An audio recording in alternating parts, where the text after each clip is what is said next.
एक छोटे से होटल में एक विशेष रसोइया काम करता था। वे विभिन्न प्रकार के भोजन में माहिर थे और विशेष रूप से उनकी बिरयानी और मिट्टी अंगीठी चिकन बहुत प्रसिद्ध थे। गांव के लोग भोजन के लिए उनके होटल की ओर आकर्षित होते थे, क्योंकि वह पेशेवर तौर पर हमेशा कुछ नया और अनोखा बनाते रहते थे। समय बीतते बीतते उसे नए विचार आने लगे। उसे लगने लगा कि उसे अपने खाने की पेशेवरी में कुछ नया करना चाहिए। एक दिन उसके मन में ख्याल आया कि क्यों न उसे मंडी स्टाइल बिरयानी पेश की जाए। अगले दिन जब गांव के लोग खाने के लिए होटल आए, तब उसने अपनी नई विशेषता मंडी स्टाइल बिरयानी की पेशकश की। यह बिरयानी बड़ी प्लेट में परोसी जाती थी, जिसमें चिकन के टुकड़ों और चावल के साथ साथ खास मंडी मसाला डालकर बनाई जाती थी। यह नया प्रयास गांव के लोगों को बहुत पसंद आया और होटल की छात्रवृत्ति में भरपूर विश्वास भी बढ़ गया। धीरे धीरे रसोइया के दिमाग में और भी विचार आने लगे, क्योंकि वह सिर्फ अच्छा ही नहीं बल्कि बेहतर बनना चाहता था। उसके मन में विचार आया कि गांव के लोगों का ध्यान अपनी ओर आकर्षित करने के लिए उसे एक और नया प्रयास करना चाहिए। उन्होंने अपनी मंडी शैली की बिरयानी को बड़ी प्लेटों में परोसने का फैसला किया, लेकिन इस बार एक नए तरीके से। वह गांव के लोगों के सामने मिस्त्री की थाली लेकर आए, जिसमें बड़ी बड़ी बिरयानी परोसी गई थी।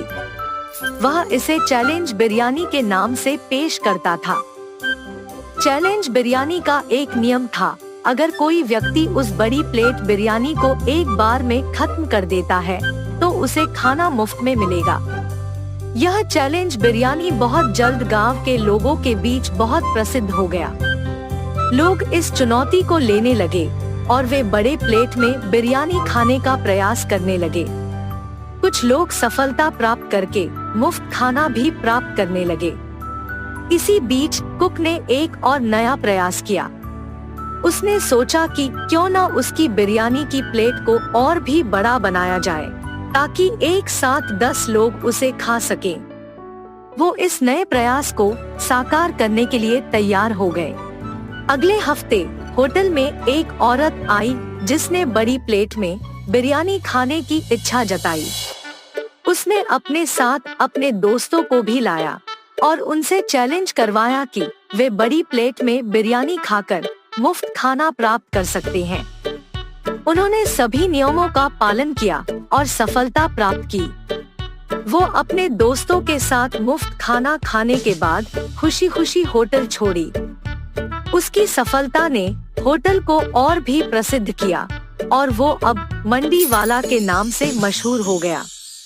इस कहानी से हमें यह सीख मिलती है कि कैसे किसी छोटे से होटल के कुक ने नए और अद्वितीय विचारों के साथ अपने खाने की पेशेवरी को और भी मजबूती दी, और उसने कैसे लोगों के बीच में अपनी एक खास पहचान बनाई।